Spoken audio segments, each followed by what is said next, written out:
Hello dear students, कैसे हो आप सब। चलो स्टार्ट करते हैं हमारा some basic concepts of chemistry का एनसीईआरटी सॉल्यूशंस। तो हम इस वीडियो में जितने भी एनसीईआरटी के एक्सरसाइज में क्वेश्चंस होते हैं न्यूमेरिकल्स, वो सारे सॉल्व करने वाले हैं वन बाय वन आसान तरीके से। यहाँ जो है हमारा जो यूनिट कन्वर्जेंस वाले क्वेश्चन है वो मैं नहीं करा रहा हूँ आपको, क्योंकि मैंने वो आपको पढ़ाया नहीं। मुझे लग रहा था कि आपने फिजिक्स में पढ़ा होगा, लेकिन फिर भी मैं उसकी एक पूरी वीडियो बना के उसके सारे क्वेश्चंस वो एक डाल दूंगा, वो आप देख सकते हो बाद में। चलो अभी हम स्टार्ट करते हैं एनसीईआरटी के सॉल्यूशन। ये क्वेश्चंस जितने भी होते हैं एनसीईआरटी के, ये सॉल्व करने के लिए पहले ये some basic concept of chemistry पूरा चैप्टर पढ़ना चाहिए। उसके सारे फार्मूलाज वगैरह सारे कंसेप्ट आपको आने चाहिए, तभी जाके आप ये क्वेश्चन सॉल्व कर सकते हो। अब ज़रूरी नहीं आप मेरी वीडियोस से पढ़ो, आपने कहीं से भी पढ़ा है ठीक है, नहीं पढ़ा तो मैंने भी पूरी वीडियोस बना के अच्छे से डाल दी एनसीईआरटी वाली, वो भी आप देख सकते हो। ठीक है, तो वो आपको देखनी है वो भी देख सकते हो, कोई और देखनी है कोई और भी देख सकते हो। चलो स्टार्ट करते हैं फिर।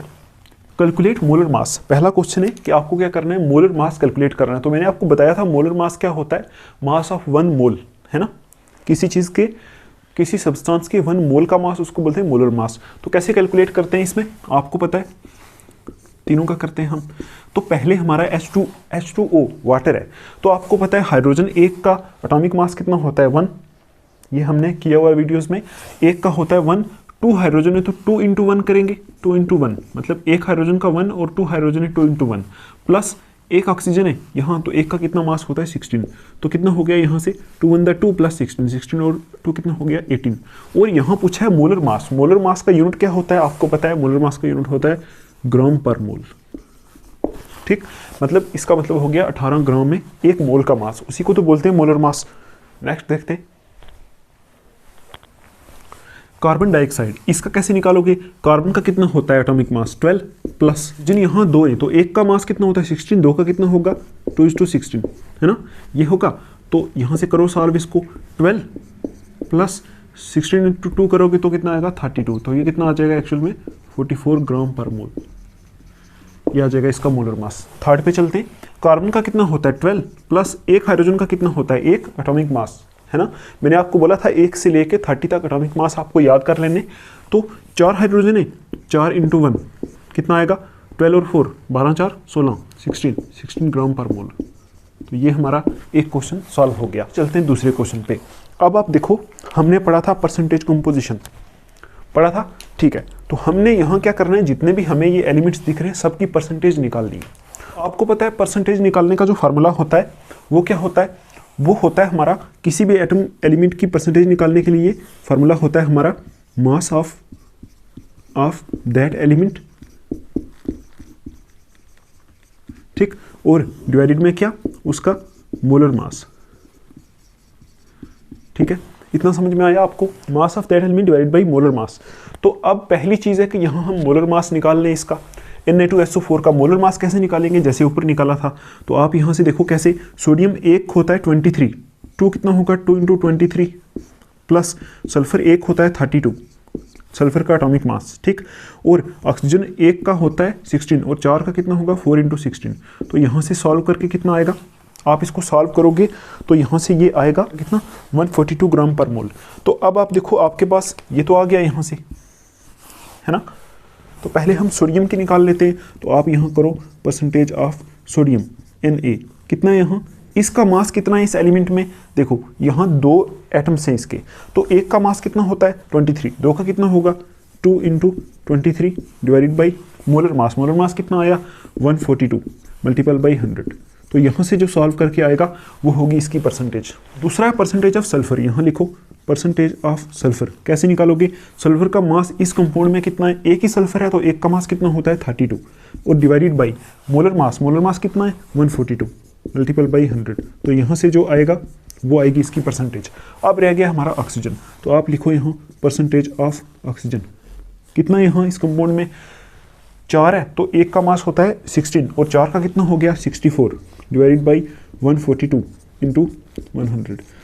तो इसको चेक करने का क्या तरीका है कि ये ठीक है कि नहीं, आप इन सब परसेंटेज को प्लस करो, 100 आना चाहिए। अगर 100 के आसपास आ गया तो इसका मतलब ये क्वेश्चन ठीक है। चलते हैं नेक्स्ट क्वेश्चन के ऊपर। चलो इस क्वेश्चन को सॉल्व करते हैं अभी हम। तो आई होप आप इसको सॉल्व कर लोगे।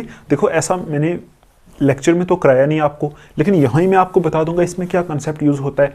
देखो यहाँ जो क्वेश्चन नंबर 1.3 है, इसमें बोला गया है determine the empirical formula of an oxide of iron. मतलब बोला गया है कि एम्पिरिकल फार्मूला निकालो ऑक्साइड ऑफ आयरन का, है ना। कोई ऑक्साइड ऑफ आयरन है, उसका एम्पिरिकल फार्मूला निकालो जिसमें 69.9% आयरन दिया हुआ है और 30.1% डाई ऑक्सीजन दिया हुआ है। ठीक, तो अब देखो ये जो ऐसे वाले क्वेश्चन होते हैं एम्पिरिकल फार्मूला निकालने वाले, इसमें क्या करना पड़ता है, इसमें ये स्टेप्स फॉलो करने पड़ते हैं आपको। तो देखो पहला स्टेप होता है कि जो हमारा परसेंटेज में दिया हुआ है उसको आपने ग्राम में कन्वर्ट करना है। ये परसेंटेज में दिया हुआ है तो इसको ग्राम में कन्वर्ट करना है ना।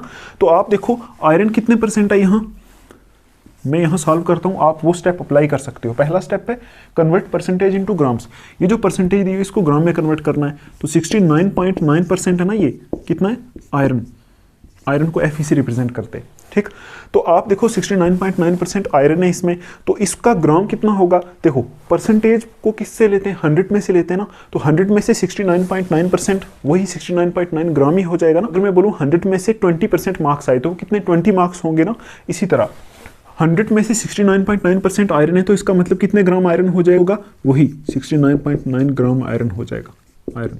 तो अभी आप देखो 30.1% ऑक्सीजन है इसमें, तो कितने ग्राम ऑक्सीजन हो जाएगा, है ना।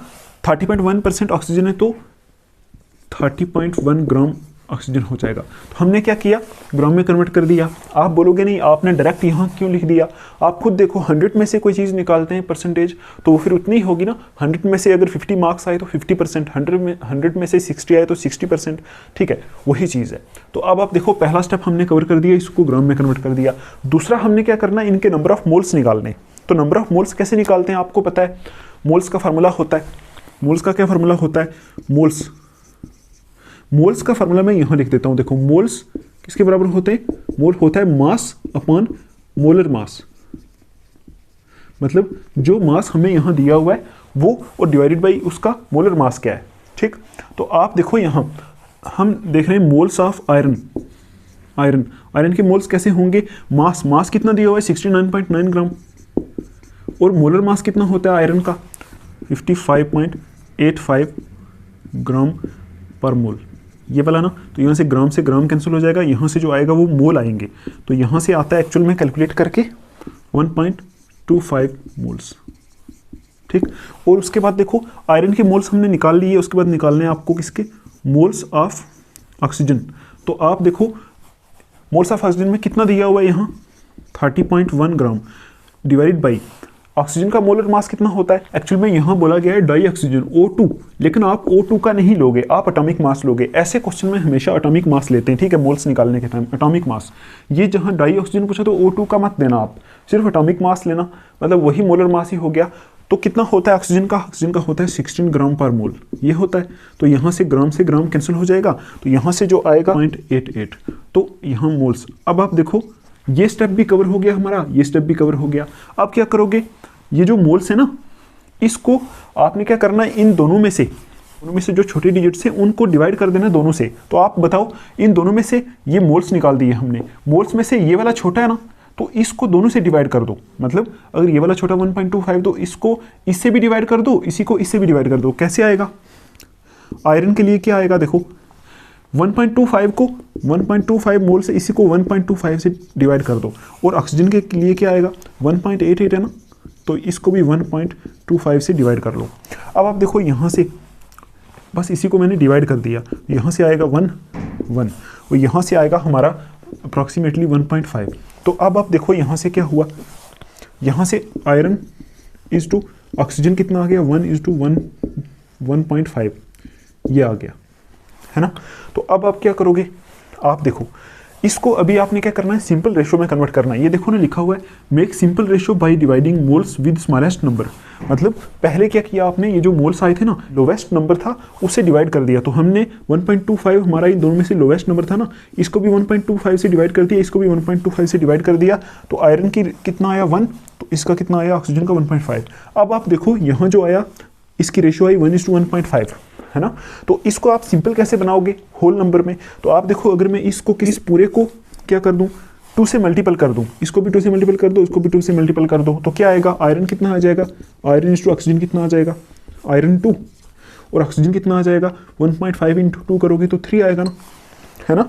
तो अब आप देखो बस कुछ नहीं करना, अभी आपको क्या कर देना है, सीधा सीधा ऐसे लिख देना है आयरन कितना आया, यहाँ से आयरन कितना आया 2, ऑक्सीजन कितना आया 3। तो ये हमारा जो आया ना यहाँ से, यही होता है एम्पिरिकल फॉर्मूला। देखो जो स्टेप्स में लिखा है, स्टेप्स में क्या लिखा है कि सिंपल रेशो बना दो, तो हमने क्या किया, सिंपल रेशो बना दी होल नंबर। तो अब जो है बस उसी को फार्मूला लिख दो, आयरन 2 है तो आयरन के आगे 2 लिख दो, ऑक्सीजन 3 है तो ऑक्सीजन के आगे 3 लिख दो, आगे Fe2O3। तो यही है हमारा एम्पिरिकल फार्मूला। देखो यही पूछा था, determine the empirical formula of an oxide of iron, मतलब ये एक आयरन का ऑक्साइड है, इसका एम्पिरिकल फार्मूला ये वाला है। चलो चलते हैं नेक्स्ट क्वेश्चन के ऊपर। 4th क्वेश्चन है, इस क्वेश्चन को सॉल्व करके देखते हैं। यहाँ लिखा है calculate the amount of carbon dioxide, के कार्बन डाइऑक्साइड का अमाउंट कैलकुलेट करो कब, when 1 mole of carbon is burned in air, जब 1 मोल कार्बन का हवा में जला। दूसरा पॉइंट है जब 1 mole carbon is burned in 16 gram of oxygen, जब 1 मोल कार्बन का किस में जला 16 ग्राम ऑफ ऑक्सीजन में। और थर्ड है जब 2 moles of carbon are burned in 16 gram of oxygen, है ना। जब क्या हुआ 2 मोल्स कार्बन के जल गए किस में 16 ग्राम ऑफ ऑक्सीजन में। तो आप देखो आपको पता है यहाँ कार्बन डाइऑक्साइड का अमाउंट हमें कैलकुलेट करना है। ये जो क्वेश्चन है ये स्टोइकियोमेट्री के रिलेटेड है, आपने अगर नहीं पढ़ा तो फिर आप ये नहीं कर पाओगे, पहले जाके उसको पढ़ लो, ठीक। तो 1 mole of carbon is burned in air, पहले हम देखते हैं कार्बन को जब हवा में जलाते हैं होता क्या है। तो ये रिएक्शन होती है, कार्बन प्लस ऑक्सीजन हवा में जला दिया, बनता है कार्बन डाइऑक्साइड। तो इसको अगर आप बैलेंस करोगे तो आप देखो क्या आएगा इसकी बैलेंसिंग में। देखो यहाँ कार्बन 1 है, मतलब इधर 1 है तो इधर कार्बन 1 है, इधर ऑक्सीजन 2 है, ऑक्सीजन 2, मतलब इधर भी 1 आएगा, इधर भी 1 आएगा, हर जगह 1 1 आएगा। तो आप देखो पहला पॉइंट क्या है, जब 1 मोल कार्बन का जलता है हवा में तो हमें निकालना क्या है, अमाउंट ऑफ कार्बन डाइऑक्साइड कितना प्रोड्यूस हुआ, है ना। तो आप देखो ये 1 मोल है, यहाँ फर्स्ट पार्ट, ये फर्स्ट पार्ट का है, 1 मोल कार्बन जला किसमें, हवा में। तो आप देखो जब 1 मोल कार्बन जलेगा तो कितने के साथ जलता है, इस इक्वेशन से क्या पता चल रहा है, 1 मोल कार्बन 1 मोल ऑक्सीजन के साथ जलता है, और ये कितना बना रहा है 1 मोल बना रहा है, ठीक। तो आपको करना है अमाउंट ऑफ कार्बन डाइऑक्साइड, कितना कार्बन डाइऑक्साइड प्रोड्यूस हुआ। तो यहाँ से जब 1 मोल कार्बन जला तो 1 मोल कार्बन डाइऑक्साइड प्रोड्यूस हुआ, तो 1 मोल कार्बन डाइऑक्साइड का कितना कार्बन डाइऑक्साइड हो गया। ये आपको पता है 1 मोल किसी भी सब्सटेंस का उसके मोलर मास के बराबर होता है ना, ग्राम मॉलिक्यूलर मास के बराबर।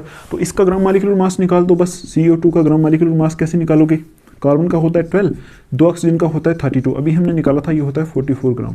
तो पहले पार्ट का यही आंसर है कि जब आप क्या करोगे 1 मोल कार्बन को जलाओगे तो कितने ग्राम कार्बन डाइऑक्साइड प्रोड्यूस होगा, 44 ग्राम, ठीक।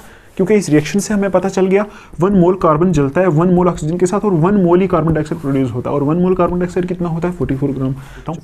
देखो कार्बन प्लस ऑक्सीजन, यहाँ से कितना बना CO2, ये बना, यहाँ भी 1 है, यहाँ भी 1 है, यहाँ भी 1 है।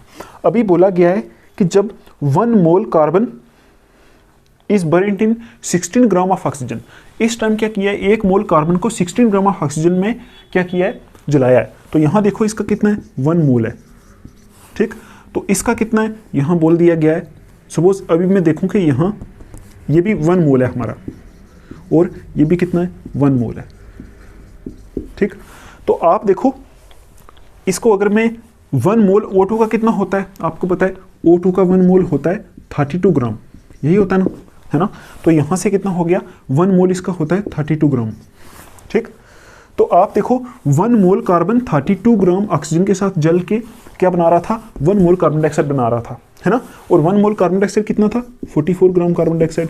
तो आप देखो 1 मोल कार्बन यहाँ दूसरे पार्ट में पूछा गया 16 ग्राम ऑक्सीजन के साथ जुड़ के कितना कार्बन डाइऑक्साइड प्रोड्यूस करेगा। इस इक्वेशन से क्या पता चलता है, इससे ये पता चलता है कि इसका 1 मोल है, इसका मतलब आप लिख सकते हो 32 ग्राम ऑक्सीजन कितना कार्बन डाइऑक्साइड बनाता है, इतना 44 ग्राम, क्योंकि 1 मोल कितना बनाता है 1 मोल, तो 32 ग्राम कितना कार्बन डाइऑक्साइड बनाता है 44 ग्राम। तो 1 ग्राम ऑक्सीजन कितना कार्बन डाइऑक्साइड बनाएगा, 1 ग्राम ऑक्सीजन कितना कार्बन डाइऑक्साइड बनाएगा।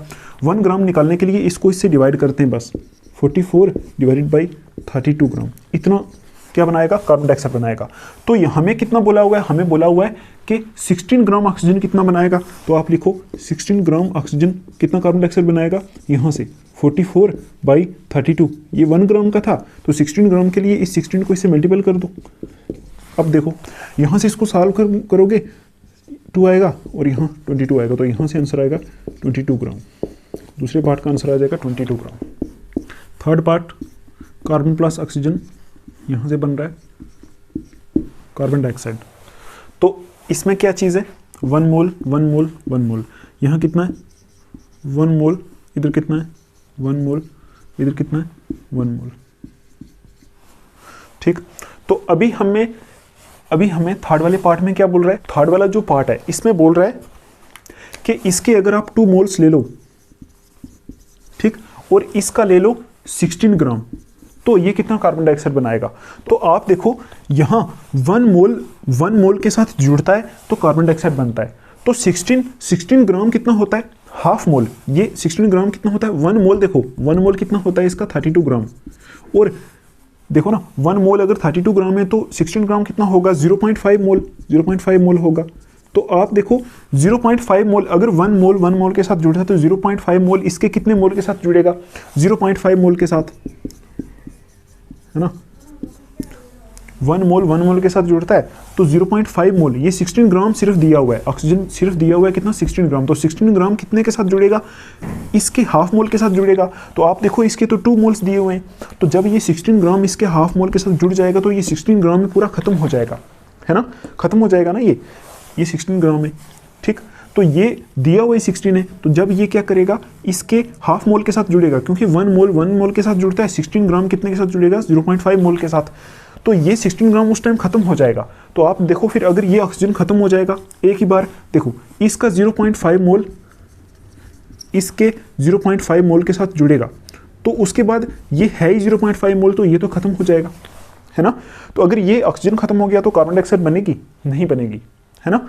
तो आप देखो, आपको मैंने पढ़ाया था लिमिटिंग रिएजेंट, जो चीज़ रिएक्शन में जल्दी खत्म हो जाए उसको क्या बोलते हैं, लिमिटिंग रिएजेंट। तो आप बोलोगे यहाँ ऑक्सीजन क्या चीज़ है, लिमिटिंग रिएजेंट, है ना।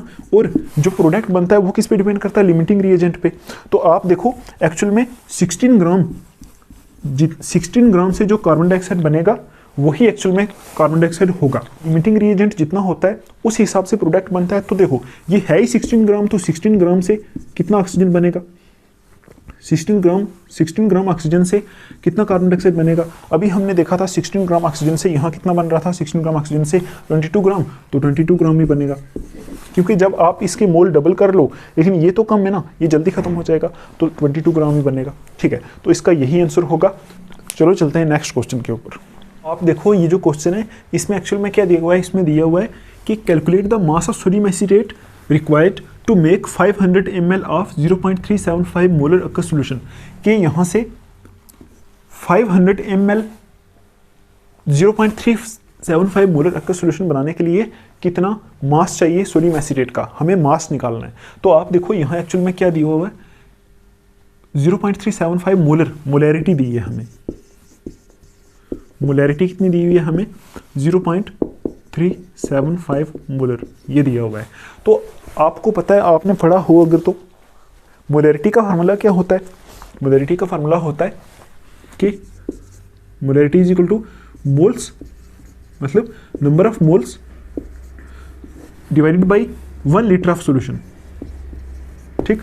तो मतलब मोलैरिटी का मतलब ये होता है कि अगर मोलैरिटी 0.375 मोलर है, इसका मतलब 0.375 मोल्स होंगे कितने में, 1 लीटर ऑफ सॉल्यूशन में। तो इसका मतलब क्या है, इसका मतलब है इस मोलैरिटी का 0.375 का मतलब है 0.375 मोल्स, ठीक।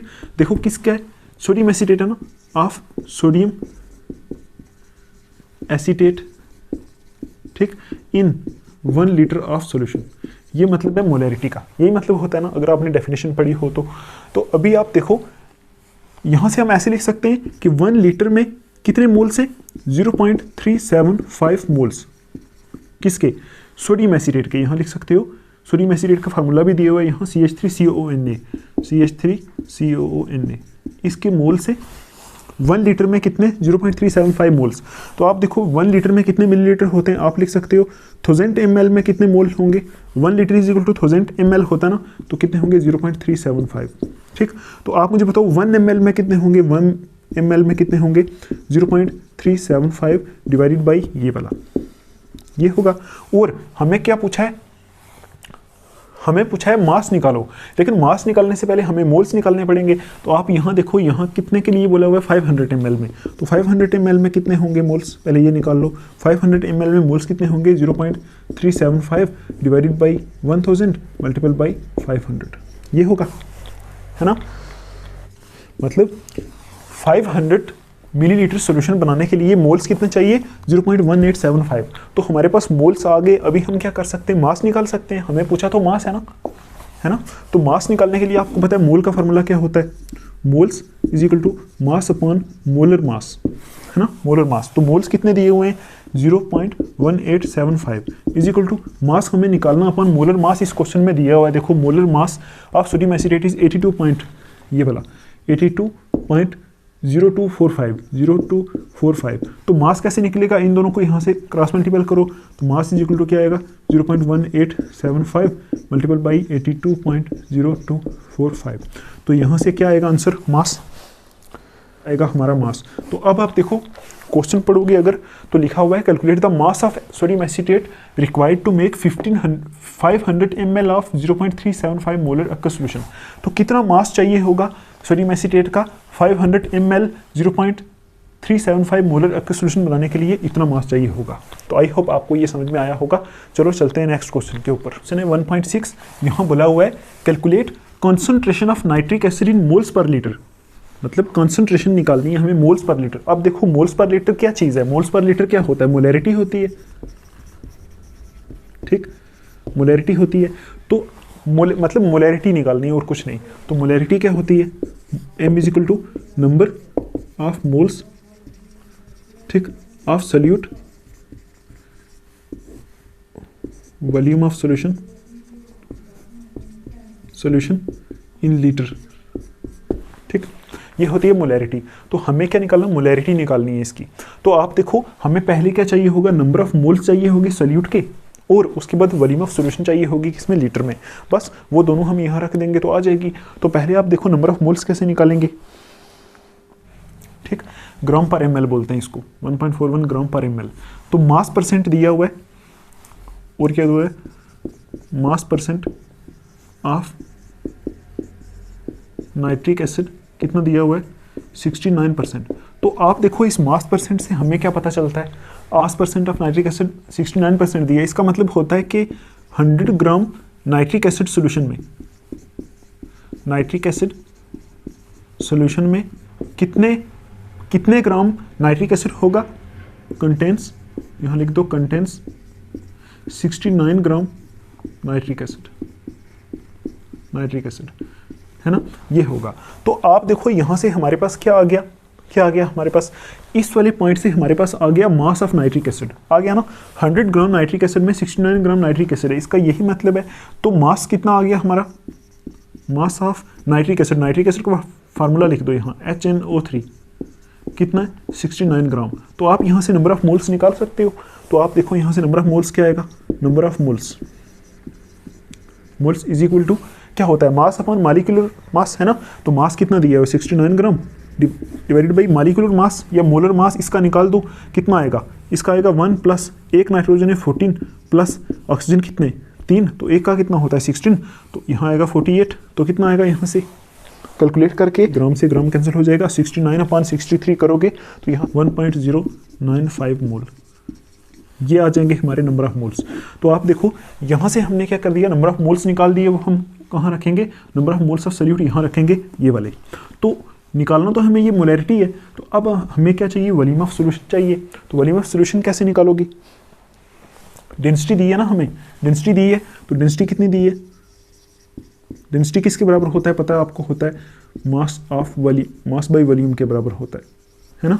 तो यहाँ से वॉल्यूम किसके बराबर होगी, वॉल्यूम को निकाल दो, तो वॉल्यूम किसके बराबर होगी, volume is equal to mass upon density, mass upon density ये होगी। तो मास कितना दिया हुआ है, सॉल्यूशन पूरे का मास कितना निकाला अभी हमने, 100 ग्राम। तो आप यहाँ लिख दो 100 ग्राम 100 डिवाइडेड बाई डेंसिटी कितनी है, यहाँ देखो 100 ग्राम है ना, डेंसिटी कितनी दी थी हमें यहाँ 1.41 ग्राम पर ml, है ना। तो यहाँ से ग्राम कैंसिल हो जाएगा, यहाँ से जो आएगा वो किस में आएगा, ml में आएगा, ठीक, तो आप इसको डिवाइड करोगे 100/1.41 को डिवाइड करोगे तो आएगा 70.92 ml, ये आ जाएगी वॉल्यूम। अब आपको पता है मोलैरिटी में हम यहाँ वॉल्यूम रखते हैं लीटर्स में, है ना, तो इसको लीटर में कन्वर्ट कर लो। तो आपको पता है अगर मुझे 1 लीटर इज इक्वल टू कितना होता है 10³ मिलीलीटर, ये होता है ना, या यही बोलते हैं ना 1 litre is equal to 1000 millilitre, तो 1000 को ही तो 10³ लिख सकते हैं हम। तो 1 ml में कितना लीटर होगा, 1 ml में 10⁻³ लीटर होगा, है ना। तो इसको क्या कर लो, is equal to 70.93 millilitre into litre में कन्वर्ट करने के लिए मिली की जगह आप लगा सकते हो 10⁻³ तो यहाँ से देखो 10⁻³ लीटर हो जाएगा, ये आ जाएगी हमारी वॉल्यूम। हमने क्या कर दिया, मिलीलीटर की वॉल्यूम को लीटर में कन्वर्ट कर दिया। अब इन दोनों को वहाँ रख दो, बस हो गया क्वेश्चन। हमें यही निकालना है ना, मोलैरिटी निकालनी है। तो नंबर ऑफ मोल्स कितने आए थे 1.095 डिवाइडेड बाई वॉल्यूम कितनी आई 70.93 इंटू 10⁻³ ये आई। तो ये क्या थे मोल, ये क्या आया लीटर में, तो 095 है ना, 1.095 डिवाइडेड बाई 70.93 मल्टीपल बाई 10⁻³ ये है ना। तो कैसे करोगे इसको, 1.095 डिवाइडेड बाई 70.93 मल्टीपल बाई इसको ऊपर ले जाओ तो 10⁻³ हो जाएगा। तो अभी आप क्या करोगे, इस 10⁻³ को इसके साथ मल्टीपल करोगे अगर, तो यहाँ से बन जाएगा ये, आपको पता है ना 10⁻³ का मतलब क्या होता है, यही होता है ना 1 1 2 3 ये 0, तो इसको इसके साथ मल्टीपल कर दो तो ये आएगा 1095 डिवाइडेड बाई 70.93। अब इसको कैलकुलेटर पे डिवाइड करके देखोगे तो 15.43 यही आंसर आएगा, ऐसे कर सकते हो आप। चलो नेक्स्ट क्वेश्चन पे चलते हैं। How much copper can be obtained from 100 gram of copper sulphate, मतलब 100 ग्राम कॉपर सल्फेट में से कितना कॉपर मिल सकता है। देखो ये क्वेश्चन बहुत आसान है, यहाँ तो हम सीधा सीधा अगर इस कॉपर की परसेंटेज निकाल लें तब भी इसका आंसर वही आएगा। तो हम क्या करते हैं, यहाँ से पहले इसका मोलर मास निकालते हैं। देखो मोलर मास कैसे निकालोगे, हर किसी के एटॉमिक मास रखने पड़ेंगे। कॉपर का एटॉमिक मास कितना होता है 63.5, सल्फर का कितना होता है 32, ऑक्सीजन एक का कितना होता है 16, 4 का कितना होगा 64। तो यहाँ से मोलर मास कितना आएगा ऑक्सीजन का 159.5 ग्राम्स, 5 ग्राम्स ये आएगा मोलर मास। यहाँ से बोल सकते हो 159.5 ग्राम इस पूरे का मोलर मास है। इसमें कितना कॉपर है CuSO4, इसमें कितना कॉपर है आप खुद देखो। इस पूरे एक में ये जो एक मॉलिक्यूल है इसमें कितना ग्राम कॉपर है, इसमें एक ही कॉपर है तो 63.5 ग्राम होगा, 63.5 ग्राम कॉपर है ना, ग्राम कॉपर। ठीक, तो देखो 159.5 ग्राम इस पूरे का मास है, इसमें कितना कॉपर है 63.5 ग्राम कॉपर है। तो 1 ग्राम में कितना होगा, ऐसे करो 1 ग्राम CuSO4 में कितना कॉपर होगा 63.5 ग्राम डिवाइडेड बाई ये वाला 159.5 ग्राम। और हमें क्या बोला है कि 100 ग्राम में कितना होगा कॉपर, 100 ग्राम में, तो आप देखो 100 ग्राम CuSO4 में कितना कॉपर होगा, यहाँ से 63.5 gram divide by 159.5 gram into 100 है ना। तो इतने ग्राम होगा, यहाँ आएगा 39.81 ग्राम्स, इतना कॉपर आ जाएगा यहाँ से। ठीक, आई समझ आपको। हमने क्या किया, हमने मोलर मास निकाल दिया, वहाँ से बोल दिया कि अगर मोलर मास इतना तो मतलब इस पूरे के सैंपल में 63.5 ग्राम कॉपर है ना, एक ही कॉपर है ना इसमें, तो 1 ग्राम में कितना होगा। देखो ये 1 ग्राम निकालने का तरीका होता है, इसको इससे डिवाइड कर देते हैं। 1 ग्राम में इतना होगा और 100 ग्राम में कितना होगा, उसको 100 से मल्टीपल कर दो, 100 ग्राम में निकालो तो 100 से मल्टीपल कर दो, आएगा 39.81 ग्राम, ये आंसर आएगा इसका। चलो चलते हैं नेक्स्ट क्वेश्चन के ऊपर। तो अभी हमने ऐसा एक क्वेश्चन किया था, तो इसमें एक्चुअल में क्या हुआ है, वही सेम क्वेश्चन है, बस इस बार मॉलिक्यूलर फार्मूला पूछ दिया है। उस बार क्या पूछा था, उस टाइम एम्पिरिकल फार्मूला पूछा था, अभी क्या पूछा है मॉलिक्यूलर फार्मूला। तो अभी हम देखते हैं कैसे करते हैं इस क्वेश्चन को। तो देखो मॉलिक्यूलर फार्मूला निकालने से पहले हम निकालेंगे एम्पिरिकल फार्मूला, वही सेम प्रोसेस लगा के। तो आप देखो मास परसेंट दिया हुआ है आयरन का, कितना दिया हुआ है, आयरन का मास परसेंट दिया है 69.9%, ये दिया हुआ है। और ऑक्सीजन का मास परसेंट कितना दिया हुआ है, ऑक्सीजन का मास परसेंट दिया हुआ है 30.1%। तो आपको पता है पहले स्टेप में इस परसेंटेज को ग्राम में कन्वर्ट करते हैं, तो कितने ग्राम आएगा, यहाँ 69.9 ग्राम और यहाँ कितना आएगा 30.1 ग्राम, है ना। और दूसरे स्टेप में क्या करते हैं, इसके नंबर ऑफ मोल्स निकाल लेते हैं। तो कैसे निकालेंगे नंबर ऑफ मोल्स, आपको पता है यहाँ से आएगा 69.9 ग्राम्स डिवाइडेड बाई इसका एटॉमिक मास, तो यहाँ आएगा 30.1 ग्राम डिवाइडेड बाई इसका एटॉमिक मास 16, और इसका एटॉमिक मास कितना होता है 55.85, है ना, ये वाला ग्राम पर मोल, यहाँ से आएगा ग्राम पर मोल।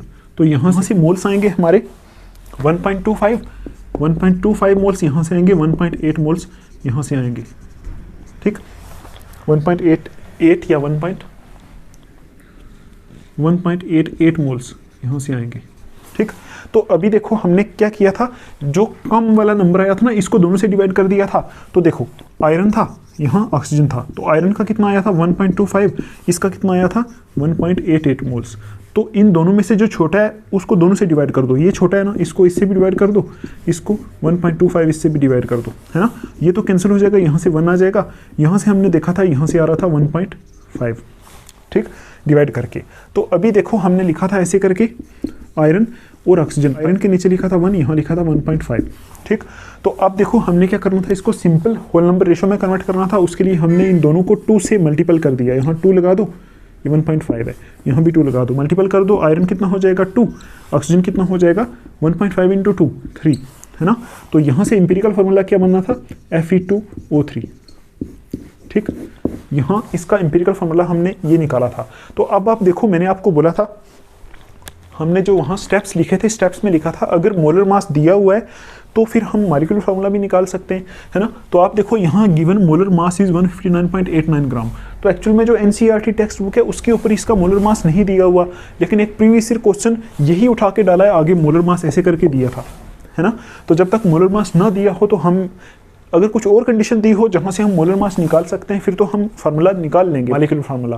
तो अगर मोलर मास नहीं दिया फिर हम कैसे निकालेंगे, इसलिए मैंने वही क्वेश्चन उठा के यहाँ लिख दिया है कि मोलर मास दिया हुआ 159.89 ग्राम, है ना। तो आपको पता है इसके बाद क्या करते हैं, ये हो गया हमारा कौन सा फार्मूला, इंपीरिकल फार्मूला, ठीक, इंपीरिकल फार्मूला हो गया। तो अभी देखो हम मॉलिक्यूलर फार्मूला कैसे निकालेंगे, पूछा तो हमने मॉलिक्यूलर फार्मूला पूछा है ना, मॉलिक्यूलर फार्मूला ये कैसे निकालेंगे। तो इसके लिए देखो हम पता क्या करते हैं, हम इसके लिए होता है सिस्टम, हमारा फार्मूला होता है मोलर मास, ठीक, divided by empirical formula mass,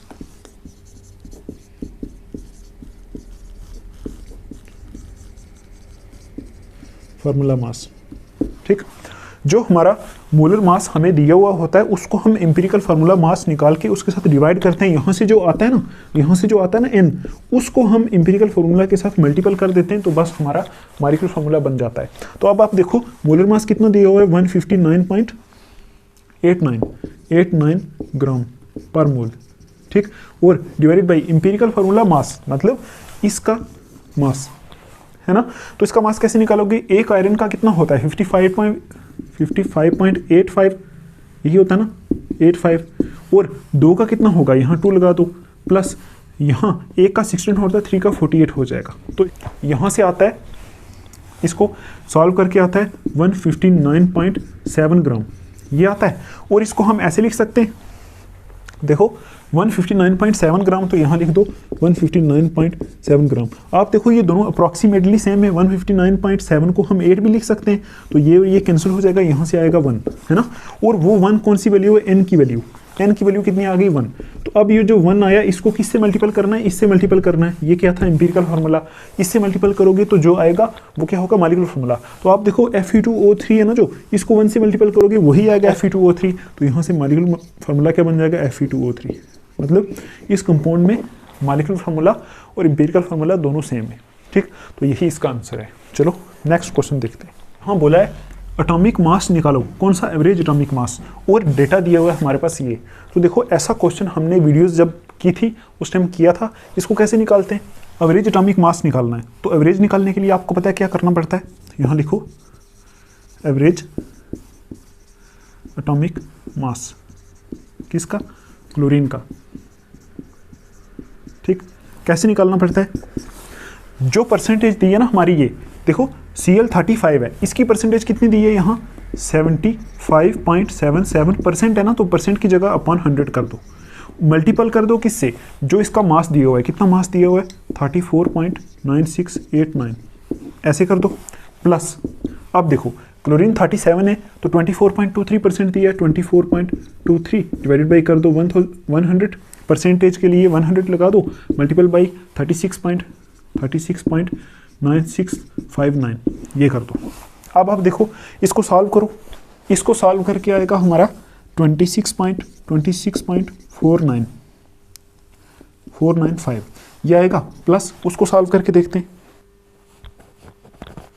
यहाँ से आएगा 8.95 तो यहाँ से आता है 35.41, इतना कुछ आता है, तो इसको हम अप्रॉक्सीमेटली मान लेते हैं 35.5 है ना। तो एवरेज एटॉमिक मास है, तो एवरेज एटॉमिक मास कितना आ जाता है 35.5। चलो नेक्स्ट क्वेश्चन पे चलते हैं। अब देखो यहाँ पूछा है इन 3 मोल्स ऑफ इथेन, मतलब जो हमें निकालना है यहाँ 3 मोल्स ऑफ इथेन में निकालना है। 3 मोल्स ऑफ इथेन में क्या क्या निकालना है, पहले निकालना है 3 मोल्स ऑफ इथेन में number of moles of carbon, कि कार्बन के कितने मोल्स होंगे, फिर number of moles of hydrogen, hydrogen के कितने मोल्स होंगे, और number of molecules of ethane, ethane के कितने मॉलिक्यूल्स होंगे। तो चलो स्टार्ट करते हैं पहला पार्ट। तो आप देखो 1 मोल ऑफ इथेन लिखो पहले, 1 मोल ऑफ इथेन, इथेन का फार्मूला क्या होता है C2H5। 1 मोल ऑफ इथेन में कितने मोल्स ऑफ कार्बन है, तो आपको देखो अगर स्टोइकियोमेट्री पड़ी है तो यहाँ देखो 2 कार्बन है, इसका मतलब 2 मोल्स कार्बन है। 1 मोल ऑफ इथेन में कितना 2 मोल्स कार्बन है, 2 मोल्स कार्बन है। तो यहाँ हमें क्या पूछा है 3 मोल्स ऑफ इथेन में निकालो, तो 3 मोल्स ऑफ इथेन में कितने कार्बन होंगे, 3 मोल्स ऑफ इथेन में होंगे, आप देखो 1 मोल में कितने 2 मोल्स हैं कार्बन के, और 3 मोल्स में कितने होंगे 6 मोल्स ऑफ कार्बन होगा। Number of moles of hydrogen, तो हाइड्रोजन के कितने मोल्स होंगे आप खुद निकाल सकते हो, देखो 1 मोल ऑफ इथेन, इथेन को लिखता हूँ C2H5, C2H6 गलती कर दी, यहाँ C2H6 है, ठीक ये 6 है, एक्चुअल में ये 6 होता है ना, C2H5 तो इथाइल होता है, C2H6 है ये। तो आप देखो 1 मोल ऑफ C2H6 में कितने मोल हाइड्रोजन से, आप देखो यहाँ 6 मोल हाइड्रोजन है, मोल्स हाइड्रोजन है, दिख रहा है आपको, 1 मोल C2H6 में 6 मोल हाइड्रोजन है, और यहाँ पूछा है 3 मोल में निकालो, 3 मोल्स ऑफ C2H6 में कितने मोल हाइड्रोजन होंगे, 6 × 3 18 मोल्स, ठीक आई समझ आपको। थर्ड पॉइंट देखो आप, यहाँ पूछा है number of molecules of ethane, मतलब 3 मोल्स में कितने मॉलिक्यूल्स होंगे इथेन के, तो आपको पता है 1 mole of ethane is equal to कितने मॉलिक्यूल्स इथेन के होते हैं 1 मोल में 6.022 इंटू 10⁻23 मॉलिक्यूल्स, ठीक। और हमें क्या पूछा है 3 मोल्स में, तो आप लिखो 3 मोल्स ऑफ इथेन कितने मॉलिक्यूल होंगे 3 इंटू 6.022 इंटू 10⁻23 है ना। तो यहाँ से आप मल्टीपल करोगे तो 18 पॉइंट कुछ आएगा, 18 पॉइंट कुछ इंटू 10⁻23 आप मल्टीपल करके देख सकते हो, तो ये इसका आंसर आ जाएगा। चलो नेक्स्ट क्वेश्चन पे चलते हैं। चलो देखते हैं ये क्वेश्चन। देखो ये क्वेश्चन बहुत आसान है, तो हम थोड़ा सा फास्ट करेंगे इसको। ओके पढ़ो इस क्वेश्चन को।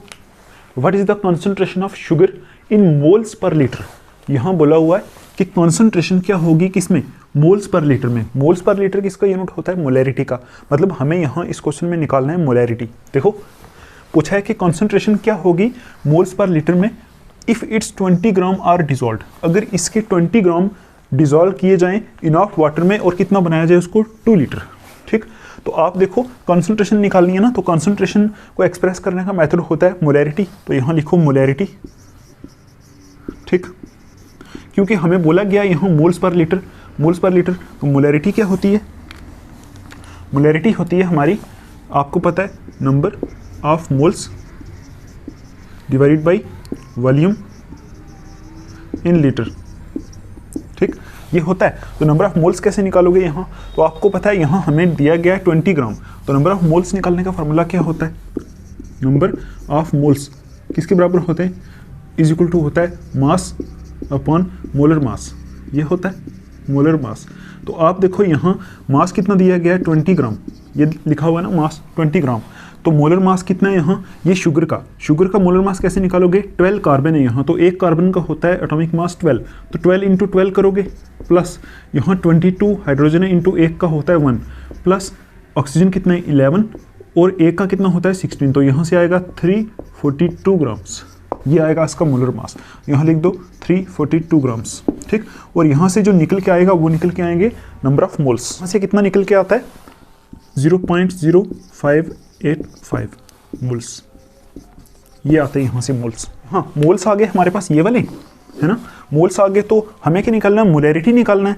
तो देखो इज इक्वल टू मोल्स यहाँ रख दो, कितने मोल्स आए 0.0585 डिवाइडेड बाई ये कितने यहाँ मोल्स हैं, मोल्स डिवाइडेड बाई वॉल्यूम कितनी बनानी है हमें 2 लीटर, तो यहाँ लिख दो 2 लीटर, ठीक। तो इसको डिवाइड करोगे 0.02925, इसको डिवाइड करोगे तो आंसर ये आएगा।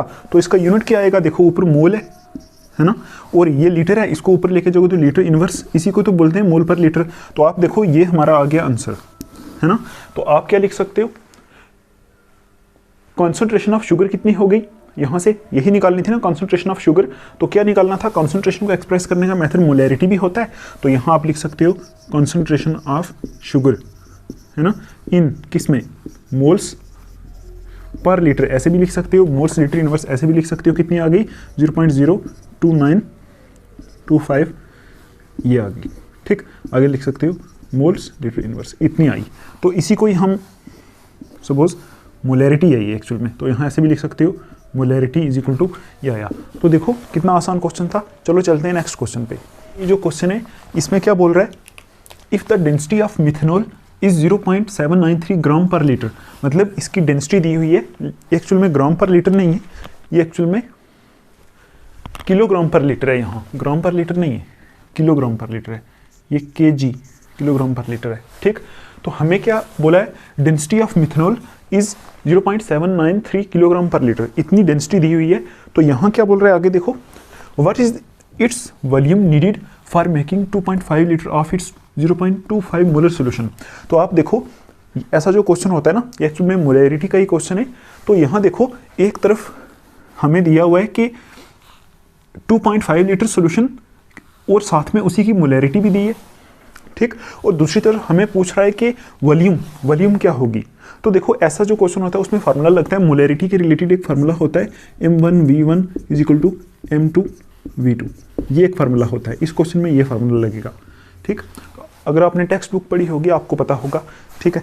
तो आप देखो यहाँ हम कैसे यूज़ करेंगे इस फार्मूले को, अप्लाई करके देखते हैं। देखो M1V1 is equal to M2V2, ये वाला फार्मूला है ना। तो आप देखो 2 पोजीशन पे वॉल्यूम भी दी है लीटर में और मोलैरिटी भी दी है 0.25। तो यहाँ देखो 2 पोजीशन पे हम लिख देते हैं, यहाँ मोलैरिटी कितनी दी है हमारी 0.25 और वॉल्यूम कितनी दी है इंटू 2.5 और 1 पोजीशन पे देखो, 1 पोजीशन पे हमारे पास M1 भी है और V1 भी है ना। तो हमें निकालना क्या है, व्हाट इज इट्स वॉल्यूम, मतलब हमें निकालनी है ये वॉल्यूम, ये हमें कैलकुलेट करनी है, और M1 ये दोनों कैलकुलेट करने हैं। M1 आएगा, है ना, तो उसको उठा के हम यहाँ रखेंगे, यहाँ से वॉल्यूम निकाल लेंगे बस। तो आप देखो M1 कैसे निकालेंगे, M1 निकालने के लिए उन्होंने क्वेश्चन में हिंट दिया हुआ है। देखो डेंसिटी दी है मिथेनॉल की इतनी, है ना, डेंसिटी कितनी दी है, डेंसिटी इसको मैं रो से डिनोट करता हूँ, डेंसिटी को रो से डिनोट करते हैं ना, इज इक्वल टू 0.793 kg पर लीटर, ये दिया हुआ है, ठीक, kg पर लीटर। तो अभी आप देखो यहाँ से हमें क्या पता चल गया, ये क्या चीज़ है, मिथेनॉल की डेंसिटी दी है ना। मिथेनॉल का फार्मूला क्या होता है, जल्दी बोलो, मिथेनॉल का फार्मूला होता है CH3OH, यही होता है ना मिथेनॉल का फार्मूला, है ना। तो देखो मिथेनॉल की डेंसिटी, इस मिथेनॉल की डेंसिटी हमें दी थी कितनी 0.793 kg। तो मतलब यहाँ से हमें मास पता चल गया मिथेनॉल का। तो कितना आया मास मिथेनॉल का 0.793 kg, यह आया मिथेनॉल का मास, ठीक। तो अब आप देखो अगर हमारे पास मास आ गया मिथेनॉल का तो हम क्या कर सकते हैं, यहाँ लिख दो मास ऑफ CH3OH। तो हम यहाँ से इसके नंबर ऑफ मोल्स निकाल सकते हैं।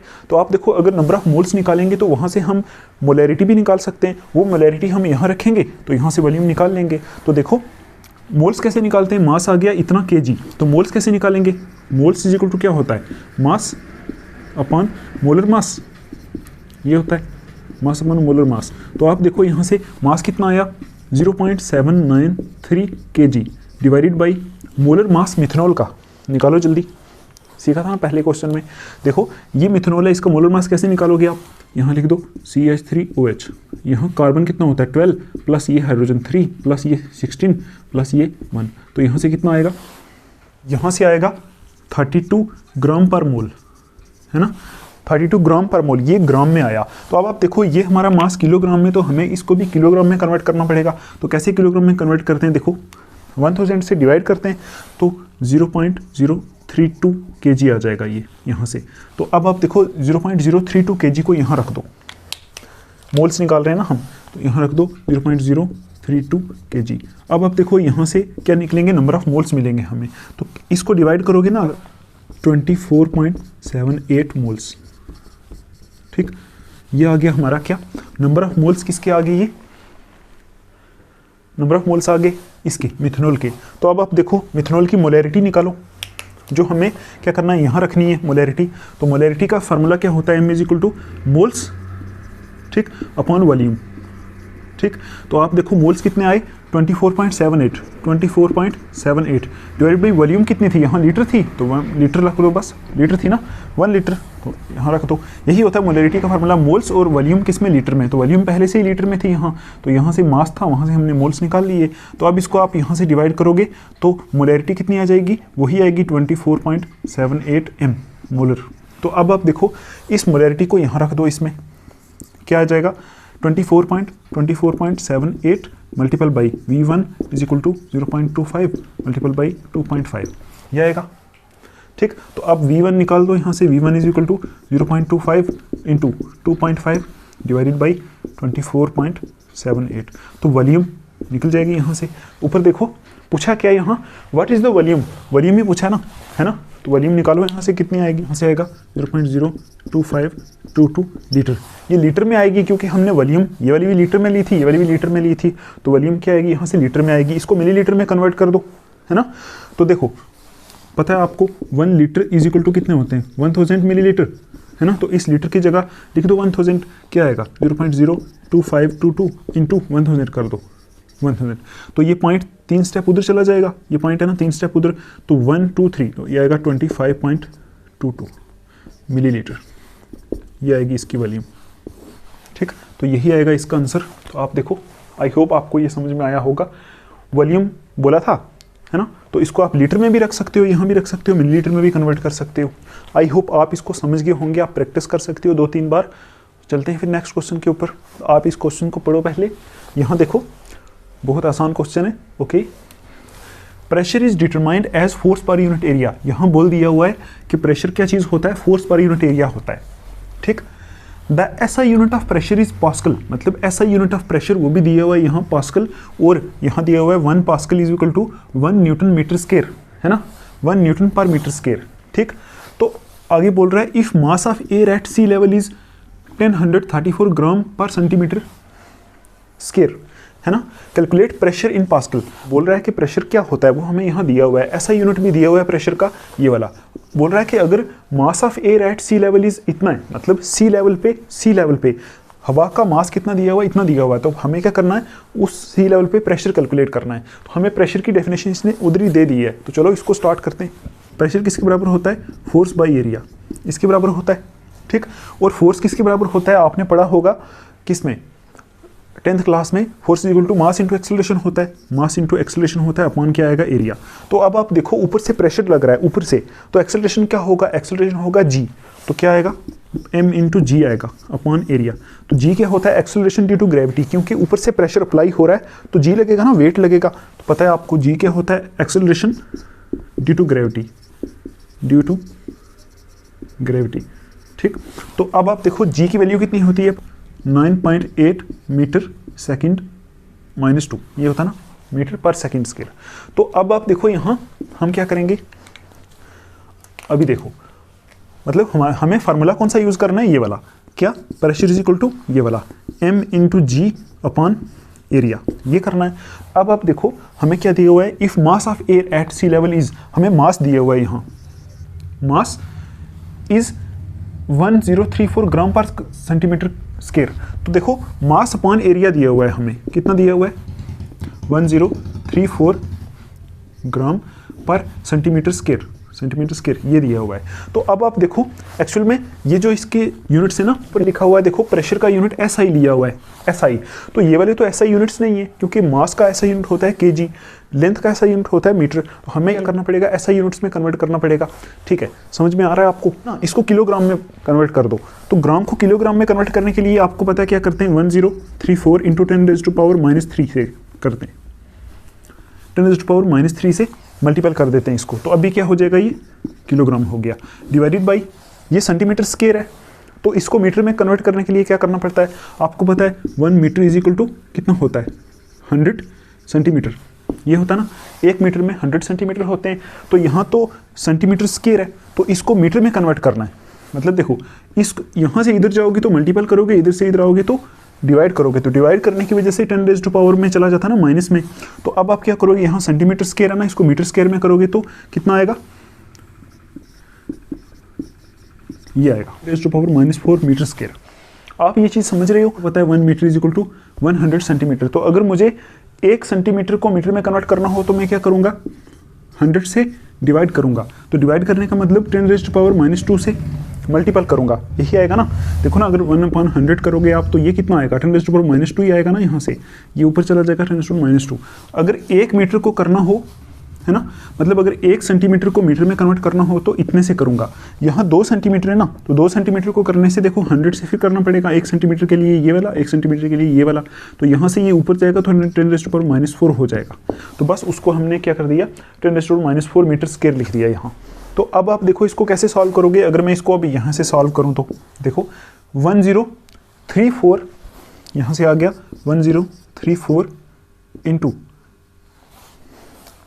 आप देखो 10⁻³ डिवाइडेड बाई कितना, 10⁻⁴। यहाँ क्या आया kg, यहाँ आ गया क्या, मीटर स्क्वायर। तो अभी आप देखो इसको हम सॉल्व कर लेते हैं। ये एक्चुअल में हम ये वाली जो वैल्यू दी थी ना, हमें इसी को ही देख रहे हैं अभी। ठीक है, अभी हमने फार्मूले में पुट नहीं किया है। तो आप देखो इसको क्या करोगे, इसको सॉल्व करो। कैसे सॉल्व करोगे, अगर आप देखो यहाँ से ऐसे कर सकते हैं 1034, इसको ये जो माइनस वाली है ना, माइनस वाली को नीचे भेज दो तो प्लस हो जाएगी, है ना। 1034 इस 10⁻⁴ वाली को, इस वाली को ऊपर लेके आ जाओ तो क्या हो जाएगा, 10⁻⁴ हो जाएगा। तो इस 10⁻³ वाली को नीचे ले जाओ तो क्या हो जाएगा, 10⁻3। ये -4 वाला ऊपर गया था तो क्या हो गया था, प्लस। तो ये -3 वाला नीचे आया तो क्या हो जाएगा, ये भी प्लस हो जाएगा।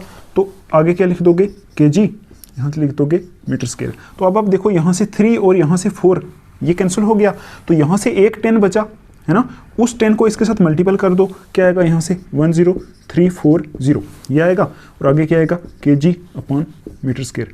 अब आप देखो ये जो हमें दिया था, ये क्या चीज़ दी थी हमें, मास बाई एरिया। तो ये था ना मास बाई एरिया, इसकी वैल्यू हमारी आ गई 10340 kg/मीटर स्क्वायर। किसकी वैल्यू, मास बाई एरिया की वैल्यू। तो अब आप देखो यहाँ इस इक्वेशन में जो हमने लिखा था, प्रेशर इज इक्वल टू, देखो प्रेशर इज इक्वल टू क्या था, मास इंटू ग्रेविटी अपॉन ये वाला, mass into gravity upon area, ये था ना। तो मास बाई एरिया की वैल्यू कितनी आई, 10340। तो यहाँ से लिख लो 10340 इन kg, ये था ना।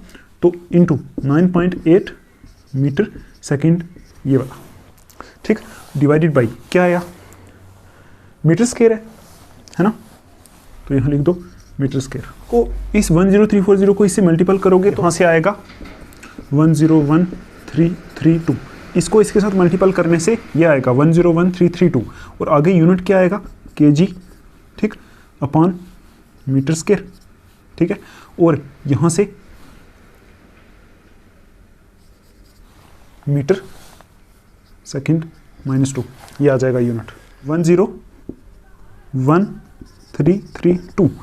तो kg upon metre square, metre second -2।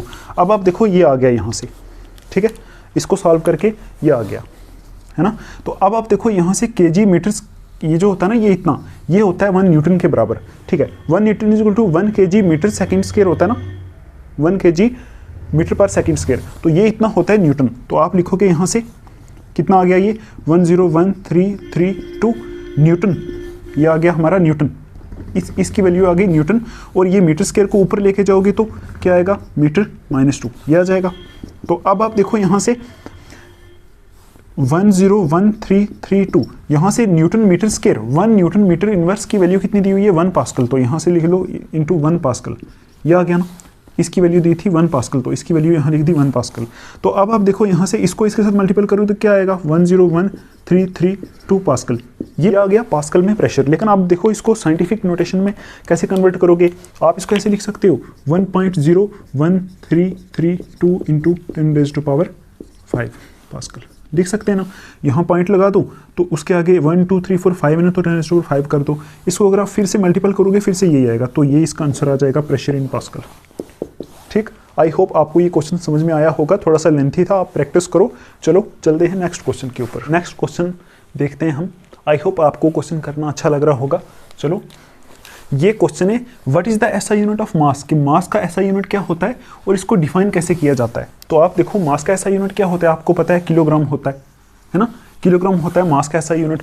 तो एक किलोग्राम को कैसे डिफाइन करते हैं, देखो a kilogram is equal to the mass of platinum iridium cylinder kept at the International Bureau of Weights and Measures at Service France।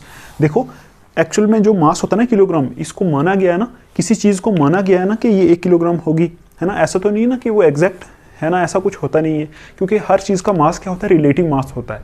तो किसी चीज़ को हम मानते हैं कि ये 1 किलोग्राम होगी, फिर उससे दूसरे को कंपेयर करके देख लेते हैं। ठीक, तो किससे कंपेयर किया है इसको, equal to the mass of platinum iridium cylinder, मतलब एक प्लेटिनम और इरिडियम का बना हुआ सिलेंडर है जो कहाँ रखा हुआ है, international bureau of weights and measure, मतलब जहाँ इंटरनेशनल जो हमारी ऑर्गेनाइजेशन है ना, जहाँ वेट्स और इन चीज़ों का सब कुछ वहाँ से कंक्लूजन निकाल के देते हैं, वहाँ एक प्लेटिनम इरिडियम सिलेंडर रखा हुआ है, उसका मास है ना जो उसके बराबर जितना मास होता है उसी को बोलते हैं क्या 1 किलोग्राम। ठीक, और वो कहाँ है, फ्रांस में। ठीक है, तो यही होगा इसका आंसर। नेक्स्ट क्वेश्चन के ऊपर स्टार्ट करते हैं इस क्वेश्चन को। तो आप देखो यहाँ अ सैंपल ऑफ वाटर, मतलब पानी का एक सैंपल है जो पाया गया कंटामिनेटेड, मतलब क्या था, कंटामिनेट था। और किसके साथ कंटामिनेट था, क्लोरोफॉर्म के साथ, जिसका फार्मूला दिया हुआ है ये वाला। ठीक, तो बोला गया है कि जो क्लोरोफॉर्म के साथ कंटामिनेटेड था, बहुत गंदा था, वो कार्सिनोजेनिक इन नेचर था एक्चुअल में, मतलब वो कैंसर कॉजिंग हो सकता था। तो लेवल ऑफ कंटामिनेशन कितना था, दिया हुआ है 15 ppm। 15 ppm, ppm का मतलब होता है, देखो मैं आपको बताऊं, ppm होता है हमारा पार्ट्स पर मिलियन, पार्ट्स पर मिलियन ये होता है ना। ठीक है, ppm हो गया पार्ट्स पर मिलियन। निकालना क्या है इसमें, पहले हमें क्या करना है, express this in percent by mass. ये जो हमारा 15 ppm दिया हुआ ना लेवल ऑफ कंटामिनेशन, इसको परसेंट बाई मास में कन्वर्ट करना है, पहली चीज़। दूसरा हमें मोलैलिटी डिफाइन करनी है इसकी, तो हम पहले पहला पार्ट कर लेते हैं। तो आप देखो हमें क्या बोला हुआ है, कंटामिनेशन का लेवल कितना था 15 ppm। तो 15 ppm पहले आप देखो 1 ppm कितना होता है, 1 ppm is equal two parts पर मिलियन होता है ना, मीन्स 1 पार्ट पर मिलियन। मिलियन कितना होता है, मिलियन होता है 10⁶ पार्ट्स। ठीक, 1 ppm का मतलब होता है 1 पार्ट पर मिलियन पार्ट्स, मतलब 1 मिलियन पार्ट्स में से 1 पार्ट, वो कितना होता है 1 ppm। तो 15 ppm कितना होगा, 15 ppm मीन्स 15 पार्ट्स पर मिलियन। मिलियन कितना होता है 10⁶ पार्ट्स, यही मतलब हो गया ना। 15 ppm का मतलब हो गया 15 पार्ट्स पर मिलियन पार्ट्स, मतलब मिलियन में से 15। तो आपसे मैं बोलूं 10 में से 2, तो उसको कैसे लिखते हो, 10 में से 2 मार्क्स, है ना। तो मैं बोलूं मिलियन में से 15, तो उसको कैसे लिखोगे, मिलियन इतना होता है 10⁶ अपॉन 15 ये होगा, है ना। तो आपसे मैं बोलूं 10 में से 2 इसकी परसेंटेज निकालो, तो क्या करोगे, 100 से मल्टीपल करोगे। तो यहाँ मास परसेंट निकालना है हमें, express this in mass percent, तो क्या करोगे, इसको 100 से मल्टीपल करोगे, बस और कुछ नहीं करना। अब आप देखो इसको ऐसे लिखा जा सकता है 15 अपॉन 10⁶ इंटू 100 को लिख सकते हैं 10⁻² लिख सकते हैं।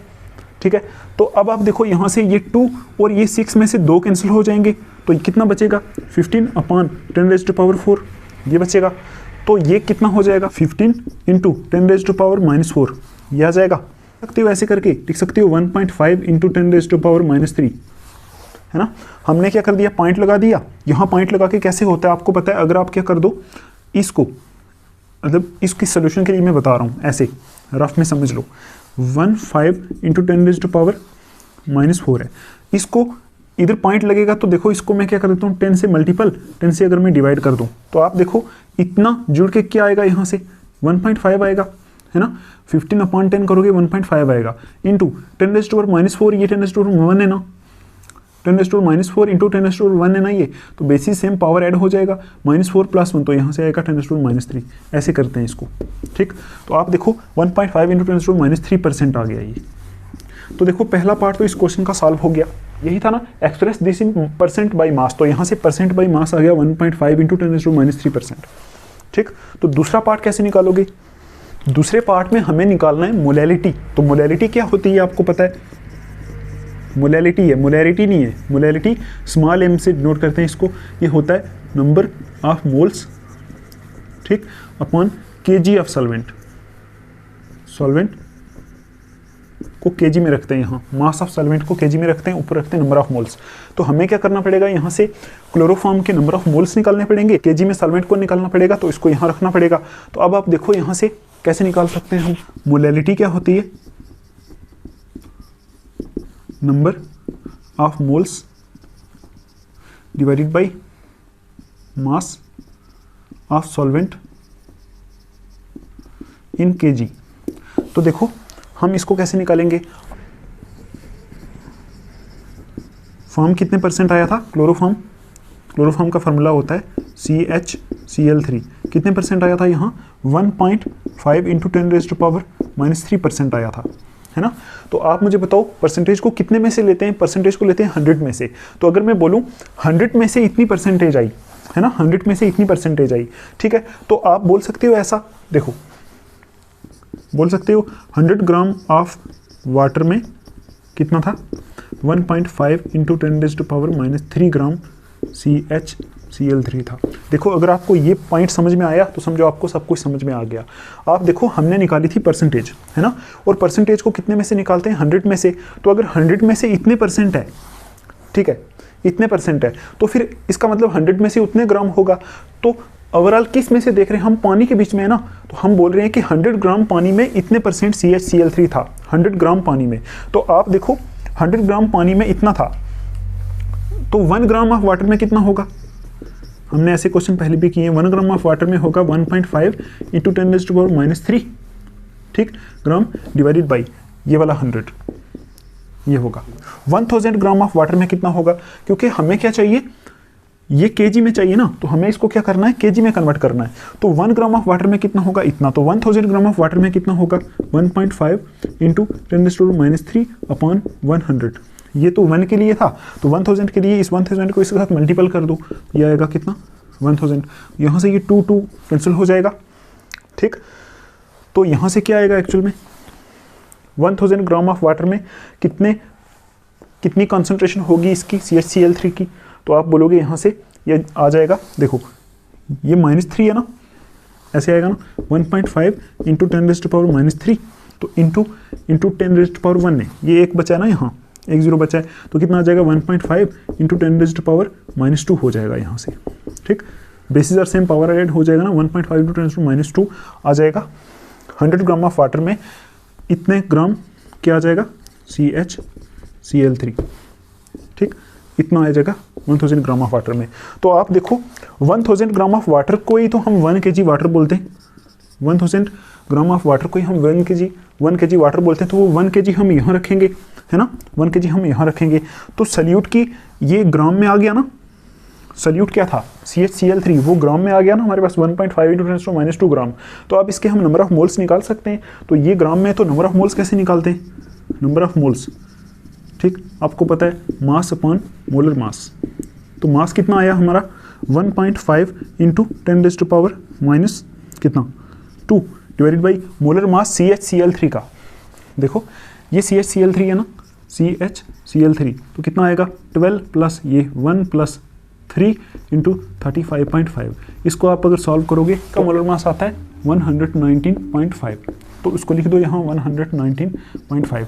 यहाँ से अगर आप सॉल्व करोगे तो नंबर ऑफ मोल्स पता है कितने आएंगे, यहाँ से नंबर ऑफ मोल्स आएंगे 0.0125 इंटू 10⁻², ये आएगा। इसको डिवाइड करके देखोगे 0.0125 आएगा, आगे 10⁻², वैसा ही इतने मोल्स आ जाएंगे, ठीक। आई समझ आपको, इतने मोल्स आ जाएंगे। तो अब आप देखो हमारे पास मोल्स भी आ गए, मोलैलिटी निकालनी थी ना, नंबर ऑफ मोल्स आ गए हमारे पास कितने 0.0125 into 10⁻⁻² divided by mass of solvent in kg, तो पर kg, तो यहाँ लिख लो 1 kg, है ना। तो अब आप देखो यहाँ से 1 आएगा तो ये ओवरऑल करके कितना आएगा 0.0125 इंटू 10⁻⁻² ही आएगा। तो अब आप देखो इसको, ये पॉइंट इस तरफ कर सकते हो ऐसे, देखो इसको आप क्या कर दो, ऐसे लिख सकते हो 1.25 इंटू 10⁻⁻⁴, और ये मोलैलिटी है ना, तो m आ जाएगा स्मॉल m, ऐसे करके आ जाएगी इसकी मोलैलिटी। तो आपको पता है ये मैंने कैसे किया, ये पॉइंट मैंने उस तरफ कैसे किए, तो इसके लिए देखो मैं यहाँ बताता हूँ आपको कि 0.0125 है ना, 0.0125 इंटू 10⁻⁻² है। तो इस ये 2 पॉइंट इस तरफ करने के लिए आप क्या करो, 100 से मल्टीपल 100 से डिवाइड कर दो। तो आपको पता है 100 से मल्टीपल 100 से डिवाइड का मतलब हो गया ये जो 100 है ये और ये मिक्स करके क्या आएगा, ये पॉइंट इस तरफ हो जाएगा, मतलब ये पॉइंट इस तरफ 1.25 इंटू 10⁻⁻² हो जाएगा, और ये जो 100 है ये ऊपर जाके 10⁻⁻² होगा, तो वो 10⁻⁻² इस -2 के साथ मिलकर 10⁻⁻4 बना देगा। ये ऐसे इसको सॉल्व करते हैं साइंटिफिक, ठीक। तो आई होप आपको ये समझ में आया होगा। तो आंसर कितना आया इसका 1.25 इंटू 10⁻⁻4 मोल। तो आप देखो पहले हमने एक्सप्रेस दिस इन परसेंट में एक्सप्रेस कर दिया, दूसरा हमने इसकी क्या निकाल दी, मोलैलिटी निकाल दी। वीडियो को इतना ही रखते हैं, थोड़ी लंबी जा रही है वीडियो। आई होप आपको जितने क्वेश्चन कराए सारे समझ में आए होंगे। तो हम बाकी वाले क्वेश्चन देखेंगे नेक्स्ट वीडियो में, तब तक के लिए आप इनको करो। Take care, thanks for watching.